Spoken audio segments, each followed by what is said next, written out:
Once you've been published, it won't be long before you're asked to do a peer review. If you're invited, take the opportunity. Peer review is a great way to learn and to build confidence. The first time you're asked to do a peer review, you may feel intimidated. You may feel like, I'm too inexperienced. I don't have enough knowledge of the field. I'm just a graduate student.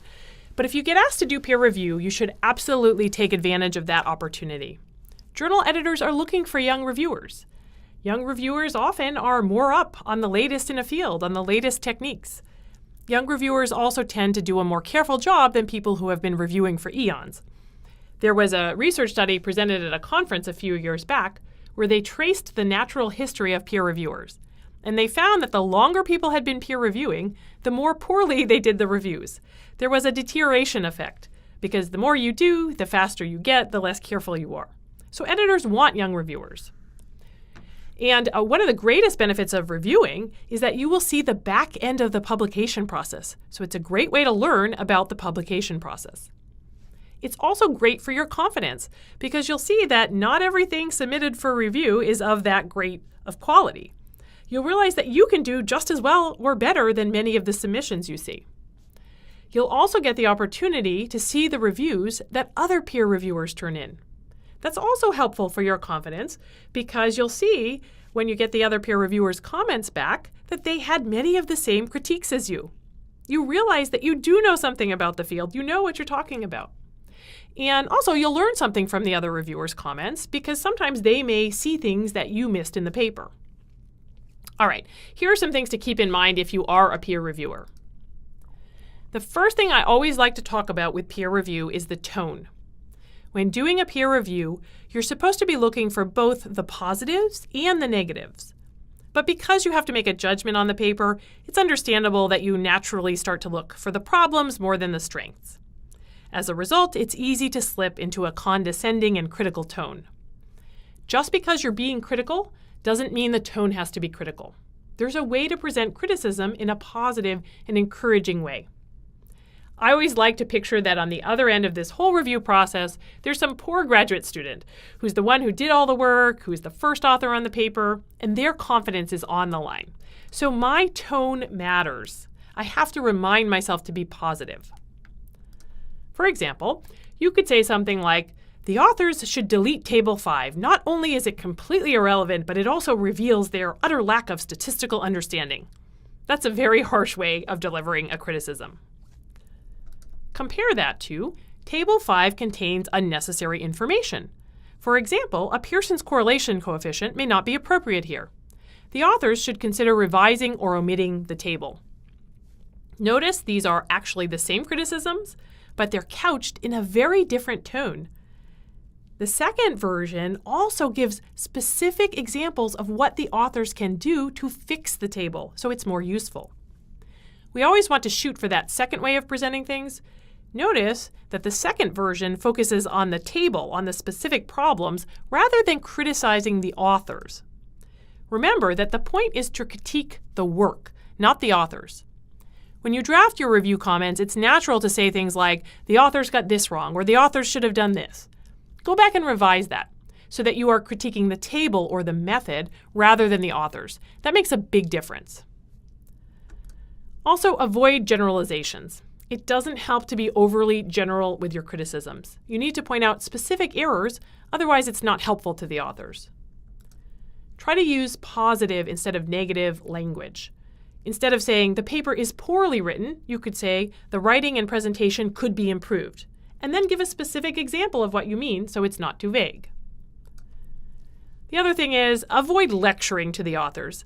I have a tendency to do this because I do spend a lot of time lecturing. So naturally, I want to teach the author something about statistics or something about writing. But that's not the purpose of peer review. In fact, it comes off as condescending, so avoid that as well. Just so you are aware, there are different types of peer review that you might encounter. The most common type is the single-blind peer review. This is where the authors are blinded to the reviewers, so the authors will not know who reviewed their paper. But the reviewers will know who the authors are. That's the most common type. Some journals instead have a double-blind review. In this case, the reviewers are also blinded to the authors. Authors' names, their institutions, things like this are blacked out. Now, it's an imperfect system because I do review for a journal where I'm blinded to the authors, and I have to say, if I really wanted to know who the authors were, it probably wouldn't be that hard for me to figure it out. There are only so many authors who work in certain areas. They have a publication history. You could figure it out if you wanted to, but it does make it harder for the reviewers to recognize authors, which can prevent bias. More and more journals are starting to offer open peer review. In open peer review, nobody is blinded. The reviewer knows who the authors are, and the authors know who the reviewer is. And the reviewer's name and the whole text of their review may be made publicly available. And I have to say, there have been several times where I've reviewed a paper, and only when I went to input my review comments into the online system did I realize that it was an open review. And I'll tell you, knowing that your review is going to be published online tends to make you more constructive and more positive. I've actually gone back and edited my comments to be more upbeat because I didn't want to come across as overly negative and mean. So open peer review does encourage a more friendly tone. There's also something called post-publication review. There's a lot of this going on informally. People comment in blogs on papers and on Twitter. This is a way of vetting papers that got through peer review but might still have problems in them. And more formal channels for post-publication review are starting to emerge, such as PubMed Commons. I've outlined in the next couple of slides how I approach a peer review. I'm just going to review this quickly. I'll leave it there for you to go through in more detail if you want to. First, I scan the abstract. Then I jump right into the tables and figures. I like to look at the data first because that's the story of the paper. And I want to make my own judgment on the data before I read the author's take on the data. Then I'll read the paper through quickly just to get a sense of it, and I'll make some high-level assessments. Not nitpicky things, but high-level things. I'll ask myself, do the author's conclusions match their data? That's often a point where papers fall down for me. I'll ask myself whether or not the writing is even understandable. That's another big picture problem you might see if you have to struggle through the text. Another big picture comment I might make is that the paper is too long for the amount of novel information it contains. I may recommend that the authors shorten it greatly. Then I'll go through and formulate specific comments on each section. For the introduction section, the main things I'm looking for are clarity and concision, and a clear statement of the hypotheses or aims of the study.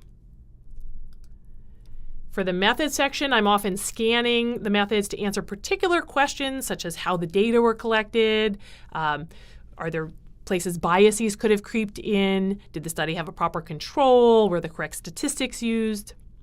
For the results section, again, I'm looking for clarity and concision, and I'm looking for the text to complement rather than repeat what is in the tables and figures, the same kinds of things we talked about when we talked about writing the manuscript. Then I'll go through each table and figure. I'm looking to make sure that each table and figure stands alone and tells a clear and easy to understand story. I want to make sure the figures aren't misleading in any way and that there aren't numerical inconsistencies in the paper. Then I'll look at the discussion. I'm looking to make sure that that first paragraph tells me clearly and succinctly what was found in the study. I want to know if the author's conclusions are justified or if they're overreaching. I'm going to look carefully at that limitation section to make sure that they addressed the limitations that I think are the biggest threat to the paper's validity. And of course, I'm looking for good, clear, concise writing. I take notes as I go along, and then I turn this into my formal review. You should always start your comments with a one-paragraph general overview before you jump into specific points.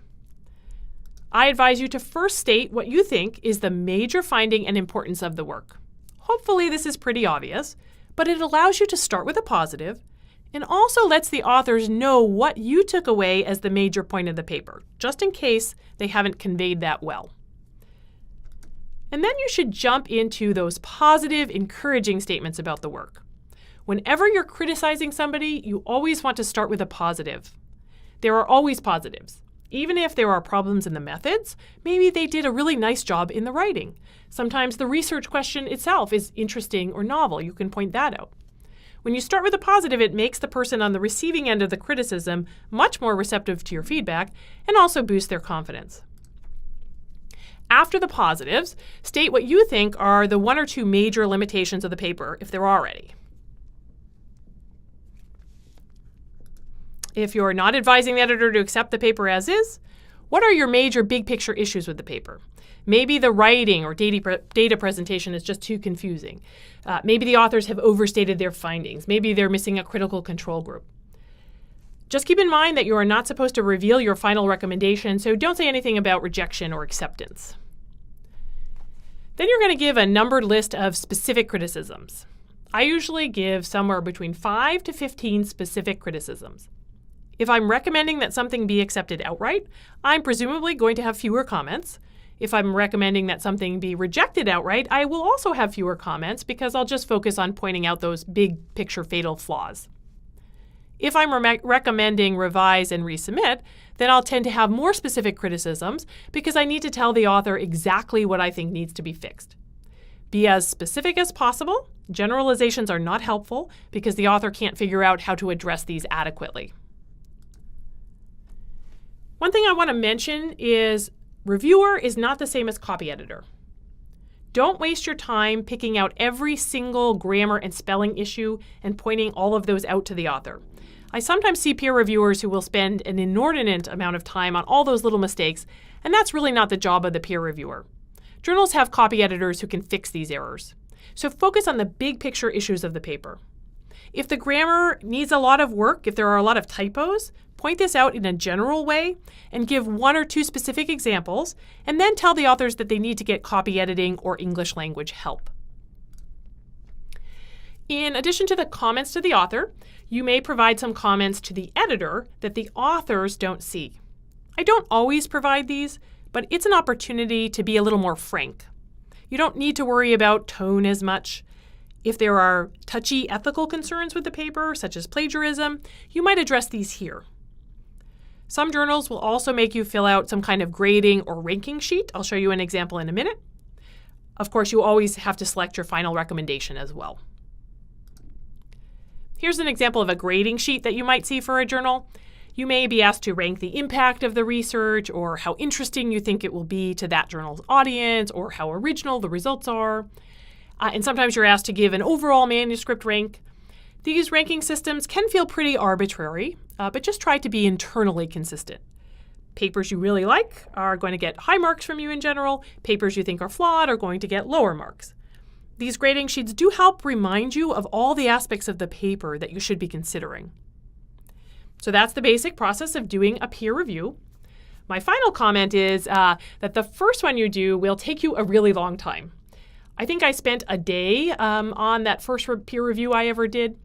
This is why journal editors love young peer reviewers, because you're going to feel this enormous responsibility on your first review, and you're going to be extremely thorough and careful. Just know that you will get faster as you do more of these. I've reviewed hundreds of papers in my career, and now I can do a good review, often in less than an hour if the paper isn't too technical. My final parting thought on this is just to review unto others as you would want to be reviewed. Be kind, be positive. When I review quickly, I tend to be curt just out of efficiency, but I try to remember to take the time at the end and edit my review to make sure the tone is appropriate and positive.